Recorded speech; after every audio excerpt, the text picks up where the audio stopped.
Kiitoksia kutsusta vaan tähän tilaisuuteen.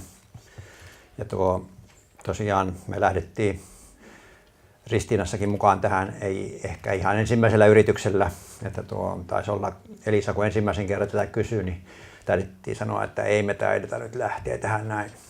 Tuolla koulumaailmassakin on vähän sellainen hankeähky välillä, että on monenlaista projektia ja sitä joutuu miettimään, mihin lähtee mukaan. Ja tässäkin ensimmäinen reaktio oli tällainen. Ruokalastakin sitä kysyttiin ruokailutyöntekijöiltä ja hekin oli vähän sitä mieltä, että ei tässä nyt ehdi, että tässä menee kaikki aika kuitenkin sen ruoan tekemiseen ja muuhun. Ja oli siinä takana vähän sekin, että oli tullut arvostelua niiltä oppilailta. Aina näitä ruokakyselyjä kun tehdään, niin kyllä ne oppilaat siellä aika suoraankin joskus sanoo, ainakin siinä vapaassa osiossa, missä lopussa kysytään vapaa-sanaa, niin siellä saattaa olla, ainakin meillä oli, kun oli tämä kysely, niin siinä luki oivariini oikein isolla ja oivariini takaisin kouluun ja tämmöisiä toiveita tuli. Ja paljon pahempaakin kyllä siellä oli, että tämä oli ihan niin kuin paremmasta päästä toive. Mutta tämmöinen oli ja se lähtötilanne, me lähdettiin mukaan tähän ja Ristiinassa tosiaan niin tämä yhtenäiskoulu ja lukio ja esikoulu on siinä samassa ja 560 oppilasta suurin piirtein meillä on siinä päivän aikana ja ne syö lounaan. Siinä pari tuntia menee ja se on mun mielestä loistava suoritus Keittola henkilökunnalta, että tämä määrä saadaan ruokailemaan tuossa ajassa. Ja sen lisäksi on vielä nämä jo tässä äskeisessä puheenvuorossa mainitut aamupäiväkerholaisten ja iltapäiväkerholaisten ne ruokailut sen ulkopuolella. Eli tämmöinen määrä oppilaita meillä siellä päivän mittaan, sanotaanko näin, ruokitaan ja on siinä opettajat sitten päälle vielä. Ruokailuhan on sellainen, että siitä kyllä mielipiteitä riittää ja joka vuosi, kun lukuvuosi alkaa, niin valitustakin tulee ruokailusta. Ja ensimmäinen valitus on aina yleensä tämmöinen, että jonot on liian pitkiä.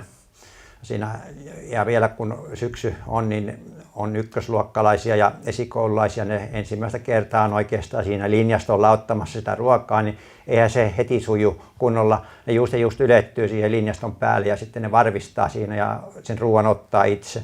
Niin silloinhan se tietää sitä, että tämä ruokailu vähän venyy ja silloin saattaa olla, että jotkut yläkoululaiset jo hermostuu siinä vaiheessa ja ajattelee, että en mä lähde syömään ollenkaan, kun jonot on liian pitkiä. Ja se voi olla yksi este jo sen kouluruuan syömiselle. Sitten ruoan maku on aina sellainen, mitä suomalaiset varmaan arvostelee vähän kaikkialla. Ja en mä tiedä, kuuluuko se jopa asia. Onhan näitä kaiken näköisiä televisio-ohjelmiakin, missä näitä ruokaohjelmia varmaan on lisännyt kiinnostusta ruokaa hyvin, mutta aika suoraankin niissä arvostellaan. Niin kyllä sen kuulee tuolla, että ei se ole ainoastaan oppilaat, vaan opettajatkin joskus. Niin ruoasta sitä arvostelua tulee, että minkälainen se kuuluisi olla ja niin poispäin. Ja sitten yksi ikuisuusongelma meillä on tuo melu, että miten saisi sen ruokalan sellaiseksi, että siellä olisi niin kuin mukava syödä. Itselleni se ei silleen vaikuta se meteli. Ehkä mä oon tottunut siihen, mutta aika moni muu valittaa, että siellä on niin kova meteli jo siitä oppilaiden puheensorinasta.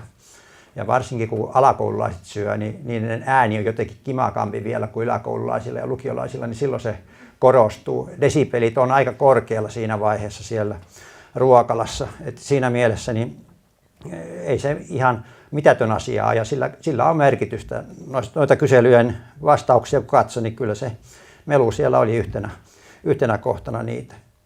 Sitten kouluruoka, suositus, tai tuossa oli tuo valtakunnallinen tilasto, niin kuinka moni syö 5 päivänä viikossa, niin meillä oli 71%. Se on tehty se kysely, Mikkelin ruokapalvelut tehnyt, niin oliko se 2 vuotta sitten vai vuosi sitten, en muista, mutta silloin oli 71%. Se on hyvä lähtökohta tähän.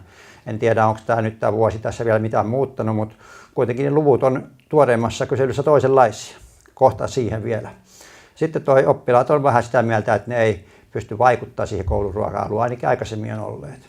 Että se tulee sitten sieltä ylhäältä se. Nyt siihenkin on kiinnitetty huomiota ja tämä projekti on yksi keino ja tapa, minkä ansiosta varmaan on tähän voitu kiinnittää huomiota. Sitten meillä on tämä TET-harjoittelu, että sillä tavalla pyritään jo oppilaat saamaan 7-luokalla niin tästä ruokalatoiminnasta ja kaikesta ruoan alkuperäistä ja muusta kiinnostuneeksi ja tietoisiksi niin on tämä 1 päivä teet harjoittelua siellä Seiskalla. Se on ihan hyvä asia ollut jo ennenpäin. Sitten näitä toimenpiteitä, mitä tehtiin, niin Elisa näitä jo tuossa sanoikin, ja Ristiinassa on ollut eri aineiden oppitunneilla näitä erilaisia tehtäviä. Ehkä noista kaikista, tai ilman muuta oppilaiden mielestä kohokohta oli ne ruokaretket sinne tuottajien kotitiloille ja muualle näihin, niin ei se ole enää nykyään itsestään selvää, että oppilaat tietää, että missä se ruoka on lähtöisin, niin se oli avartava ja varmaan se kohokohta tässä asiassa. Sitten meidän ruokalaa tosiaan koristaa nyt, niin kuin tuolla kuva olikin, tuommoiset hienot kuvakollaiset ruoan alkuperästä ja muusta. Ne on joka päivä siinä nähtävillä kaikkien oppilaiden, kun ne kävelee ohi. Ja se voi olla näin yksinkertaisesta asiasta joskus kiinni, että se tietoisuus paranee. Sitten tuo näyttelyjä ja sitten tuo ruokahävikin mittaaminen, sekin on yksi, tällä hetkelläkin meillä siellä koululla on Mikkelin ruokapalvelut tämmöisen vaan laittanut siihen, ja siihen joka päivä laitetaan, että mitataan kuinka paljon jätettä minäkin päivänä tulee siitä ruokalasta. Sekin on siinä kaikkien nähtävillä just semmoiseen paikkaan sijoitettu, että jokainen joutuu ruoka-astioita palauttaessaan tavallaan näkemään sen. Niin siinäkin varmaan herää kiinnostus, että miksi jonakin päivänä on näin paljon enemmän ja jonakin päivänä vähemmän.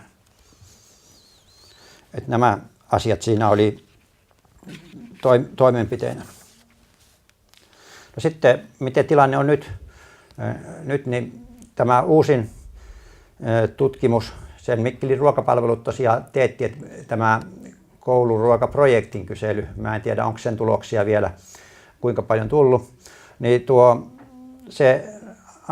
tämä olisi positiivinen tulos, jos tämä pitää vaan paikkansa. En mä osaa ihan sanoa, että onko se tämän kouluruokaprojektin syytä vai mistä syystä, niin tänä vuonna niin meillä syö huomattavasti enemmän oppilaita 5 päivänä viikossa. 84%, ei se vielä siellä 90 ole, mikä on tavoite, mutta vähän siihen suuntaan. Ja ruoka olisi parempaa. Maku on tietysti makuasia, mutta kuitenkin niin siinäkin olisi parantunut tilanne. Ja sitten myös jopa tuo ruokailun välijättäminen kokonaan on myös vähentynyt. Että nämä on ihan hyviä tuloksia sinänsä.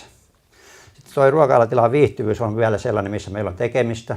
Että miten me saataisiin se ruokalatilaan sellaiseksi, että siellä voisi olla se melu varmaan häiritsee heitä ja sitten ja varmaan myös ne jonot ja kaikki muu. Että varmaan siihen täytyy miettiä meidän toimenpiteitä. Tuo meluhälytinkin voisi olla yksi asia, että laittaa sinne joku semmoinen summeri soimaan aina, kun tietty meluraja ylittyy tai joku punainen valo. Näitä mietitään. Että nämä tämmöistä. Tämä on vielä tietysti aika tuore projekti, että ei osaa sanoa, että kuinka moni näistä asioista johtuu siitä itse projektista ja kuinka moni jostakin satunnaistekijästä, mutta kuitenkin näyttäisi, että positiiviseen suuntaan ollaan tämän ansiosta menty ja ei tässä vaiheessa kaduta, että lähdettiin tähän projektiin mukaan. Kiitoksia.